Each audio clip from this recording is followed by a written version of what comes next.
ಅಧ್ಯಕ್ಷರೇ, ತಾವು ಇವತ್ತು ಆರೋಗ್ಯ ಇಲಾಖೆಗೆ ಸಂಬಂಧಪಟ್ಟಂತ ಒಂದು ನಿಲುವಳಿ ಸೂಚನೆಯನ್ನ ಕೊಟ್ಟಿದ್ರಿ. ಇಲ್ಲಿ ಆರೋಗ್ಯ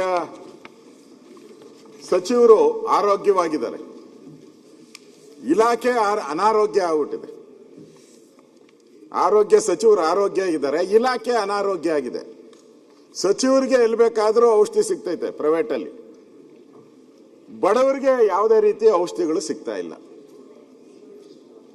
ಇಡೀ ರಾಜ್ಯದಲ್ಲಿ ಇವತ್ತು ವೈದ್ಯರ ಪ್ರತಿಭಟನೆ ಪ್ರಾರಂಭ ಆಯಿತು. ಮೊನ್ನೆ ಹೋಗಿ ಏನೋ ತಾತ್ಕಾಲಿಕ ಒಂದು ಸಂಧಾನ ಮಾಡಿ ಅಲ್ಲಿ ನಿಲ್ಲಿಸಿದ್ದಾರೆ. ಇವತ್ತು ಔಷಧಿಗಳ ಕೊರತೆಯಿಂದ ಇಡೀ ರಾಜ್ಯದಲ್ಲಿ ಜನ ಒಂದು ರೀತಿ ಸಮಸ್ಯೆಗೆ ಬಂದಿರತಕ್ಕಂಥದ್ದು ಸಮಸ್ಯೆಗೆ ಬಂದಿರತಕ್ಕಂಥದ್ದು ಇದೆ. ಅಧ್ಯಕ್ಷರೇ, ಇದನ್ನ ಒಂದು ಎಕ್ಸಾಂಪಲ್ ಅಂತ ಹೇಳಿದ್ರೆ, ಅಧ್ಯಕ್ಷರೇ, ನನ್ನ ಹತ್ರ ಲಿಸ್ಟ್ ಇದೆ ಅಧ್ಯಕ್ಷರೇ. ತಗೊಂಡು ಇಂದನಪ್ಪ, ಅಣ್ಣ ಕೊಡು. ಡೀಟೈಲ್ ಇಲ್ಲ, ಕೊಟ್ಟಿರೋದೇ 10 ನಿಮಿಷ ಕೊಟ್ಟಿದ್ದಾರೆ. ಈಗ ನೀವು ಲೇಟ್ ಆಗಿ ಬಂದಿರೋದ್ರಿಂದ ನಿಮ್ಗೆ ಗೊತ್ತಾಗಲ್ಲ. ಸಭಾಧ್ಯಕ್ಷರೇ,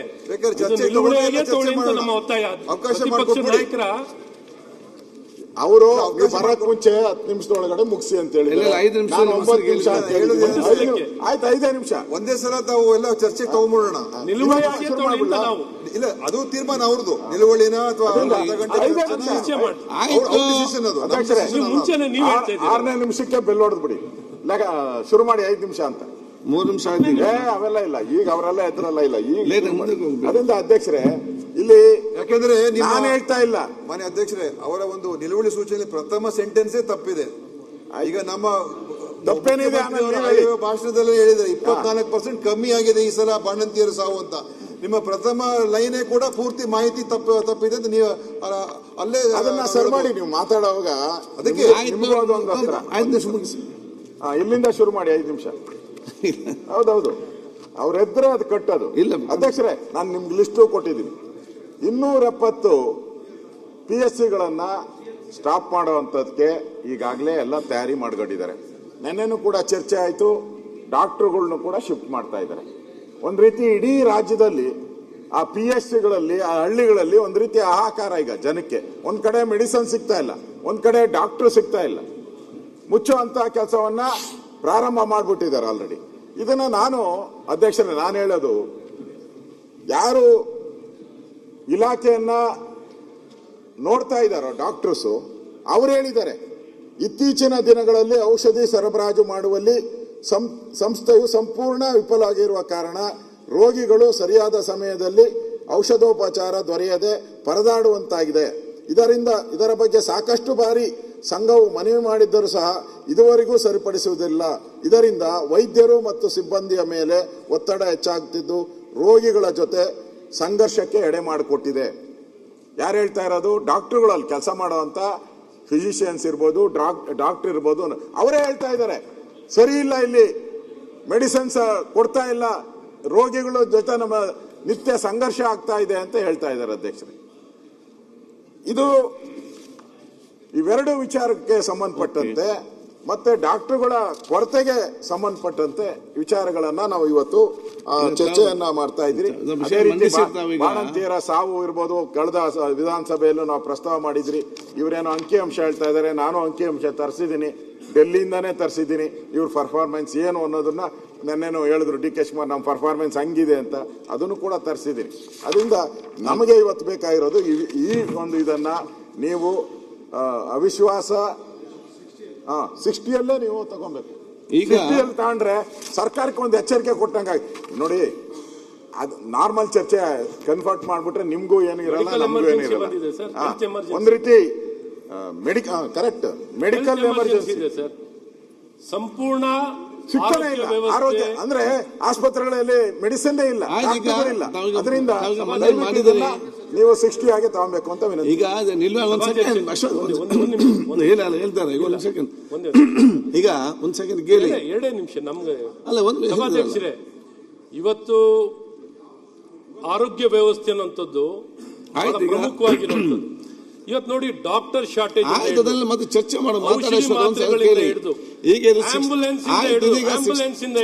ಸೆಕೆಂಡ್ ಈಗ ಚರ್ಚೆ ಮಾಡಿ ಇನ್ವೆಸ್ಟಿಗೇಷನ್ ಅಶ್ವ ಒಂದ್ ಸೆಕೆಂಡ್ ಒಟ್ಟಾರೆ ಒಂದ್ ಸೆಕೆಂಡ್ ಈಗ ಅರ್ಜೆಂಟ್ ಯಾಕೆ ಮಧ್ಯಾಹ್ನ ಕೊಡ್ತೀರಾ? ಈಗ ಒಂದ್ ಸೆಕೆಂಡ್ ಮಧ್ಯಾಹ್ನ ಅಲ್ಲ ಒಂದ್ ಸೆಕೆಂಡ್ ಈಗ ವಿಚಾರ ಅಂತ ಹೇಳಿದ್ರೆ ಇದೀಗ ನಿಮ್ಮ ಇದರಲ್ಲಿ ನಿಲುವಳಿ ಸೂಚನೆ ಬರುವುದಿಲ್ಲ ಒಂದು ಇದರಲ್ಲಿ.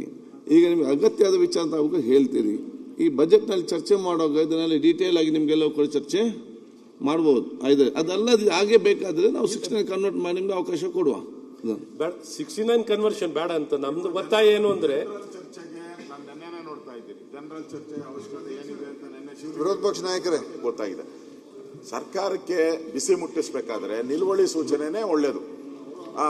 ಮತ್ತೆ ಉತ್ತರನೂ ಕೂಡ ಬರ್ತದೆ. ಇಲ್ಲ ಅಂದ್ರೆ ಜನರಲ್ ಆಗಿ ಸಿಎಂ ಅವರು ಅವ್ರಿಗೆ ಬೇಕಾಗಿದ್ದು ತಗೊಂತಾರೆ, ಕೊಟ್ಬಿಡ್ತಾರೆ, ಹೊರಟೋಗ್ತಾರೆ, ಜೈ ಅನ್ಬಿಡ್ತಾರೆ. ವಿರೋಧ ಪಕ್ಷ ಇದ್ರ ಬಗ್ಗೆನೇ ಪ್ರತ್ಯೇಕ ಚರ್ಚೆ ಆಗಬೇಕು ಅಂತ ನಾನು ಬಯಸ್ತಾ ಇದ್ದೀನಿ. ಧಿಕ್ಕಾರ ಕೂಗುವಂತ ಹೇಳಿದ್ರೆ ನಾವು 69 ಚರ್ಚೆ ಬಯಸ್ತೇನೆ. ಪ್ರತ್ಯೇಕ ಚರ್ಚೆನೇ ಆಗ್ಲಿ. ಯಾಕಂದ್ರೆ ಅನೇಕ ವಿಷಯಗಳು ಗೊತ್ತೇ ಇಲ್ಲ, ಅದನ್ನ ತಿಳಿಸ್ಬೇಕು ನಾನು. ನಿನ್ನೆ ಅರ್ಧ ಗಂಟೆ ಚರ್ಚೆಗೆ ಅವಕಾಶ ಕೊಟ್ಟಿದ್ದೀವಿ, ನಮ್ಮನ್ನು ಸೇರಿಸ್ಕೊಂಡು ಮಾಡ್ತೀರಾ ಹೇಗೆ? ಯಾವುದು ಈಗ ಅದರಲ್ಲಿ ಸೇರಿಸ್ಕೊಂಡು ಅದನ್ನು ಸೇರಿಸಿ. ಈಗ ವಿಜೇಂದ್ರ ಅವರು ನಾವು ಹೇಳಿದಿರಲ್ಲ ಅದನ್ನು ಸೇರಿಸ್ಬೇಕು ನೀವು. ಸರಿ ಅಧ್ಯಕ್ಷರೇ. ಎಲ್ಲ 224 ವಿಧಾನಸಭಾ ಕ್ಷೇತ್ರ ಇಡೀ ಕರ್ನಾಟಕ ರಾಜ್ಯ ಒಟ್ಟಾರೆ ಸಮಗ್ರವಾಗಿ ಆರೋಗ್ಯ ವಿಚಾರದಲ್ಲಿ ಚರ್ಚೆ ಮಾಡುವಂಥದ್ದು. ನಾವು ತೆಗೊಳ್ಬೇಕು, ಇವ್ರನ್ನೆಲ್ಲ ತೆಗೊಳ್ಬೇಕು ಅಥವಾ ಬಯಲಿಗೆ ಎಳಿಬೇಕು ಅನ್ನೋದಲ್ಲ. ಹೇಗೆ ಸರಿಪಡಿಸಬಹುದು, ಪರಿಸ್ಥಿತಿ ಏನು, ಹೇಗೆ ನಾವೆಲ್ಲ ಅರ್ಥ ಆಯ್ತಲ್ಲ ಬರೆದು ಕೊಟ್ಟಿದ್ದೀರಲ್ಲ. ಹಾಗಾಗಿ ಇದನ್ನು ಆದ್ಯತೆ ಕೊಡುವಂತದ್ದಾಗಬೇಕು. ಅಥವಾ ನೀವು ಇನ್ನು ಮುಂದಿನ ದಿನದಲ್ಲಿ ಇಲಾಖಾವಾರು ಚರ್ಚೆ ಕೊಡಿ ಅವಕಾಶ. ಇಲಾಖಾವಾರು ಕೊಟ್ರೆ ಅಟ್ಲೀಸ್ಟ್ ಇಲಾಖಾವಾರು ನಾವು ಚರ್ಚೆ ಮಾಡ್ಲಿಕ್ಕೆ ಸಾಧ್ಯವಾಗುತ್ತೆ. ಈಗ ನಮ್ಮ ಬಜೆಟ್ ಮತ್ತು ಡಿಮಾಂಡ್ ಬಗ್ಗೆ ಇವತ್ತು ಚರ್ಚಾ ಪ್ರಾರಂಭ ಮಾತಾಡಿದ್ದಾರೆ ಸೀನಿಯರ್ಸ್ ಎಲ್ಲ ಕೂಡ. ನಾನೆಲ್ಲ ಎಲ್ಲ ಸದಸ್ಯರಿಗೆ ಮಾತಾಡಲಿ ಅವಕಾಶ ಬೇಕು. ಸಂಕ್ಷಿಪ್ತವಾಗಿ ವಿಚಾರವನ್ನು ಪಾಯಿಂಟ್ ಟು ಪಾಯಿಂಟ್ ಆಗಿ ಆದಷ್ಟು ಸೀಮಿತವಾಗಿ ಎಲ್ಲರೂ ಕೊಡೋದಕ್ಕೆ ಸಹಕಾರ ಕೊಡಲೇಬೇಕಾಗ್ತದೆ. ಮಾತಾಡಲಿಕ್ಕೆ ಬೇಕಾದಷ್ಟಿದೆ ನಮ್ಮಲ್ಲಿ ಮಾಹಿತಿ ಎಲ್ಲ ಕೂಡ. ಅದು ಎಲ್ಲರೂ ಕೂಡ ಬೇರೆ ಬೇರೆ ಸಬ್ಜೆಕ್ಟಲ್ಲಿ ಮಾತಾಡಿ ಹೋಗ್ತಾರೆ. ಸೊ ನಿನ್ನೆ ಅಲ್ಲಿ ಕೃಷ್ಣಪ್ಪ ನಿನ್ನೆ ಮಾತಾಡಿದ್ರು, ಇಲ್ಲಿ ಶಿವಲಿಂಗೌಡ ಮಾತಾಡಿದ್ರು, ಈಗ ವಿಜೇಂದ್ರ ಮಾತಾಡ್ತಾರೆ. ನಿರ್ಭೀತ, ನಿಷ್ಪಕ್ಷಪಾತ, ವಿಶ್ವಾಸಾರ್ಹ ಸುದ್ದಿಗಳಿಗೆ ಮತ್ತೊಂದು ಹೆಸರಾಗಿರೋ ನ್ಯೂಸ್ 18 ಕನ್ನಡ ಈಗ ಆಪ್ನಲ್ಲೂ ಲಭ್ಯ ಇದೆ. ದಯವಿಟ್ಟು ಇಲ್ಲಿರೋ QR ಕೋಡ್ ಅನ್ನ ಸ್ಕ್ಯಾನ್ ಮಾಡಿಕೊಂಡು ಆಪ್ ಡೌನ್ಲೋಡ್ ಮಾಡೋದಕ್ಕೆ ಮರಿಬೇಡಿ. ನಿಮ್ಮ ಬೆಂಬಲ ಹೀಗೆ ಸದಾ ನಮ್ಮೊಂದಿಗಿರಲಿ. ಧನ್ಯವಾದ.